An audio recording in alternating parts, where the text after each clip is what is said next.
चोटी पर पहुंचकर लोगों की यात्रा खत्म हो जाती है, लेकिन हमारा असल काम यहां से शुरू होता है।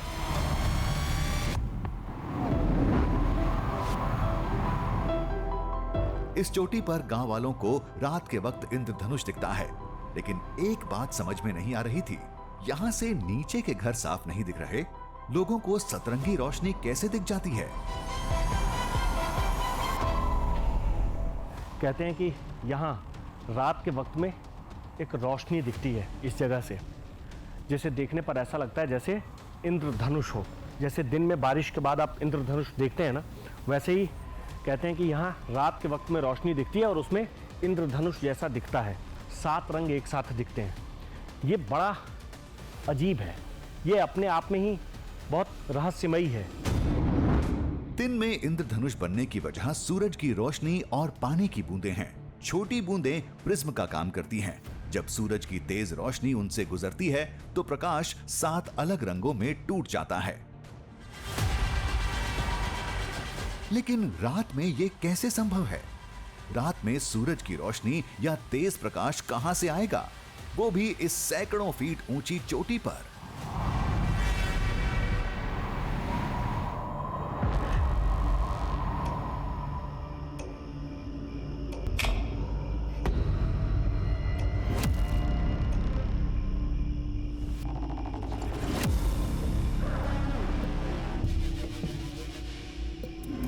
अंधेरा होते ही हम चौकन्ने हो गए।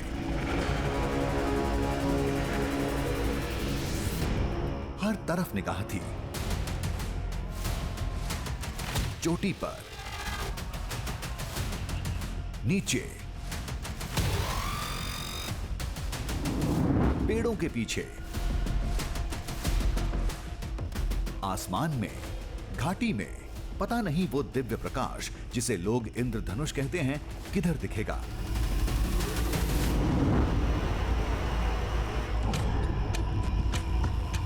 पिछले 5 घंटे से इंतजार कर रहे हैं और अब रात के 9 बज गए हैं, लेकिन अभी तक कहीं कुछ भी नहीं दिख रहा है। ना तो यहाँ किसी की आवाज़ आ रही है, ना तो दूर दूर तक कोई रोशनी दिख रही है। चारों तरफ मैं देख ले रहा हूँ और लगातार देख भी रहा हूँ, कहीं से कोई भी रोशनी नहीं दिख रही है।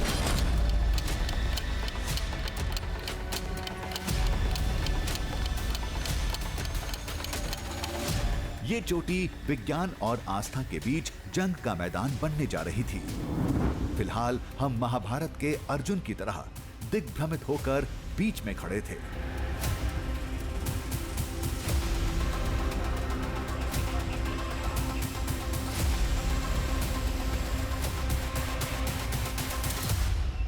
फिलहाल तो यही लग रहा था कि गांव के लोग किसी भ्रम के शिकार होंगे। गांव से चोटी का मंदिर नहीं दिखता, रोशनी कहां से दिखेगी? फिर भी पड़ताल के लिए डटे रहे।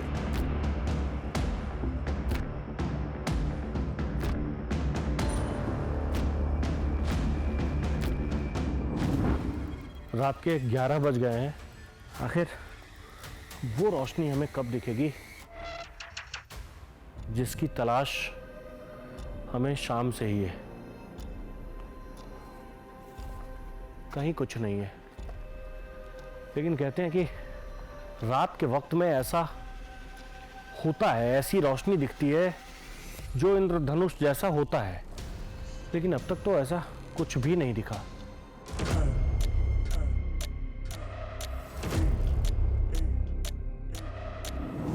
लोग इतना जोर देते हैं, कथाएं सुनाते हैं, कुछ तो यहां जरूर होगा, लेकिन क्या?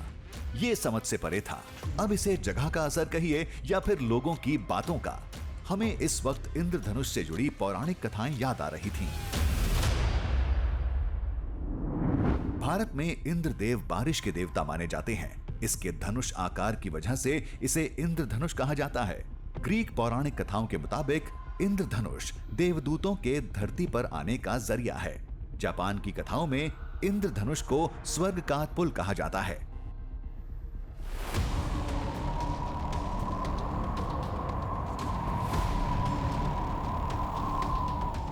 लेकिन हम रात में इंद्रधनुष खोज रहे थे। ये सोच अब खुद पर हंसी आने लगी थी।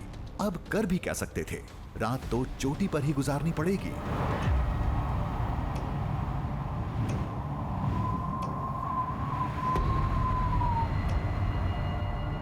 अब हमें इंतजार इसी बात का है कि आखिर वो प्रकाश कहां से दिखेगा। इस चोटी के ऊपर क्या वो पीछे की तरफ होगा, मेरी दाईं ओर होगा, बाईं ओर होगा, या फिर सामने की तरफ होगा, या फिर इसकी ठीक तलहटी से वो प्रकाश दिखेगा। हम इसी इंतजार में हैं। मौसम ने फिर करवट ले ली। तेज हवाओं का शोर गूंजने लगा था। हम मुस्तैदी से काम में जुटे थे। सच कहें तो अब सुबह होने का इंतजार था।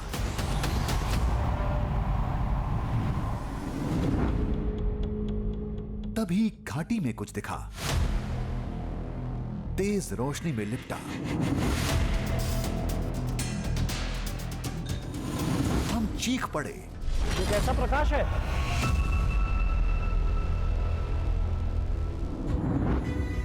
एक प्रकाश पुंज था जिसमें एक अजीब चमक थी।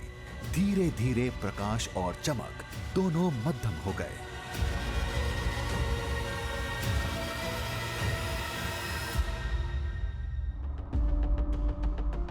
हम अवाक खड़े रहे। ये क्या था? एक पल तो कुछ समझ में नहीं आया। हमने कैमरे में रिकॉर्डिंग देखी। हाँ, ये कोई रोशनी थी, बहुत तेज, जिसमें तारे जैसा कुछ चमक रहा था या कुछ जुगनू जैसा। समझ में नहीं आ रहा था। ये चमक चोटी से दूर थी, घाटी में, हवा में लटकी हुई।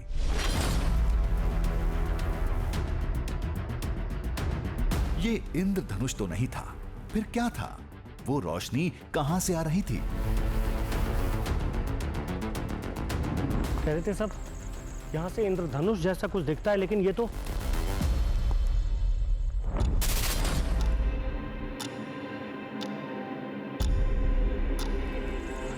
आसपास कुछ भी नहीं है। इस चोटी के ऊपर है हम। ये चोटी कितना ऊपर है, आसपास ये कहां से प्रकाश आ रहा होगा? कहां इंद्रधनुष का इंतजार कर रहे थे, कहां इस अजीब बला से पाला पड़ गया। क्या वो कोई संकेत था? क्या आगे कुछ और बड़ा होने वाला था? पता नहीं। तमाम असमंजस के बीच रात गुजरती जा रही थी।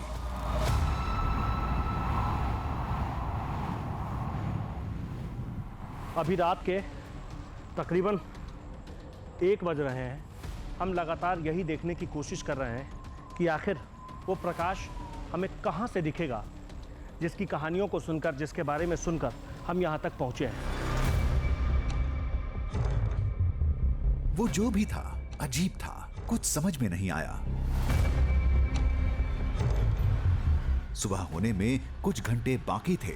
हमारी निगाहें अभी भी इंद्रधनुष जैसा सतरंगी प्रकाश खोज रही थी।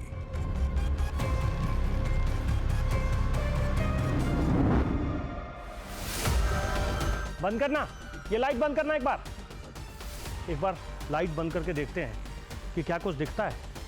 तो बिल्कुल अंधेरा है, कहीं कुछ भी नहीं है। लाइट ऑन करना, इधर से भी। ये तो कहीं कुछ भी नहीं दिख रहा है। सब्र का बांध टूटने लगा था। लेकिन ये क्या? फिर से सामने आसमान में, घाटी के बीच, वही अजीब प्रकाश फिर से हवा में दिख रहा था, उसी चमक के साथ जैसे पहले दिखा था। कुछ देर बाद ये भी गायब हो गया। ये दूसरा झटका था, समझ से परे। तलाश रात के इंद्रधनुष की थी, लेकिन दिखा कुछ और, एकदम वैसा ही जैसा पहले दिखा था।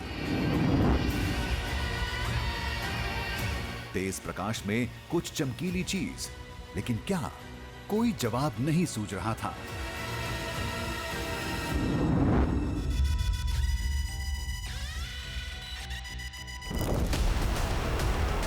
दावा था चोटी पर रात में इंद्रधनुष दिखता है, लेकिन हमें तो कुछ और ही दिखा। हल्का पीला प्रकाश पुंज जिसमें कुछ चमक रहा था। क्या था पता नहीं, लेकिन जो भी था अजीब था। दिल और दिमाग दोनों की समझ से परे। महाराष्ट्र में कुछ ऐसी जगहें हैं इसी पर्वत के आसपास जहां रात के वक्त भारी तादाद में जुगनुओं का जमावड़ा रहता है, जिसकी वजह से पूरा इलाका अद्भुत रोशनी से चमकता दिखाई देता है। लेकिन जुगनू वाली जगह और हमें जो चोटी पर दिखा था, दोनों में कोई तालमेल नहीं था। फर्क साफ दिख रहा था। फिर रात में भगवान परशुराम की चोटी पर जो प्रकाश पुंज दिखा था, वो क्या था? हमारे पास कोई जवाब नहीं था।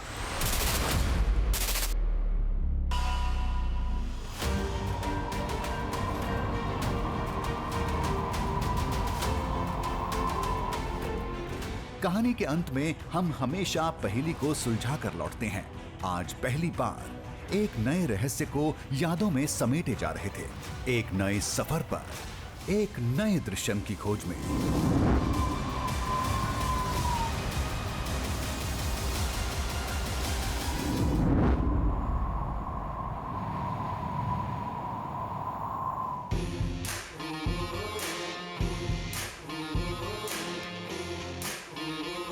दरिया में झांकेंगे, पर्वत को नापेंगे, बांधेंगे धरती को अंबर की डोरों से।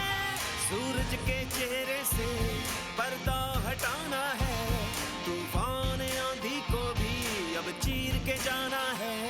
कुदरत की मुट्ठी से अब छीन लाएंगे हम, कुदरत की मुट्ठी से अब छीन लाएंगे हम। दृश्यम दृश्यम दृश्यम दृश्यम